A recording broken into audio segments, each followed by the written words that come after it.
քաղաքական հակառակորդներին կամ որևէ մեկին, որը ինչ-որ ստատուս ունի, միշտ ձգտել են գործողություններից հեռու պահել, դա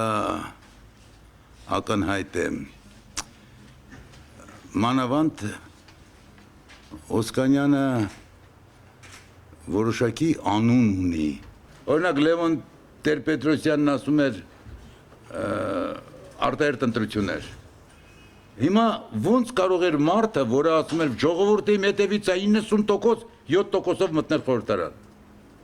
Բա այդ մտնելու բան էր։ Ուրեմն պայմանավորվել էր։ 7%-ը ոնց է իրան բավարարել։ Եթե ինքը հավակնություն ուներ, եթե ինքը ժողովրդի անունից էր խոսում։ Ուրեմն փաստորեն եղավ այն ինչ որ ես էի ասում։ Մեր ժողովուրդը նպաստում է չարին, մեր ժողովուրդը։ Տեսեք Վրաստանի դեպքերը։ Մերոնք փող են վերցնում։ Այնքան էլ սպասում են, երբ կբաժանեն։ Ոնց որ մանանա են սպասում։ Դա բերում է այն մարդկանց, որոնք իրավունք չունեն իշխանավոր լինելու, բերում են, հասցնում են այն ոլորտ,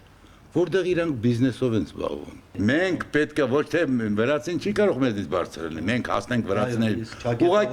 Ուղղակի մենք պետք է չվերցնենք փող։ Այդ օրը պետք է գա։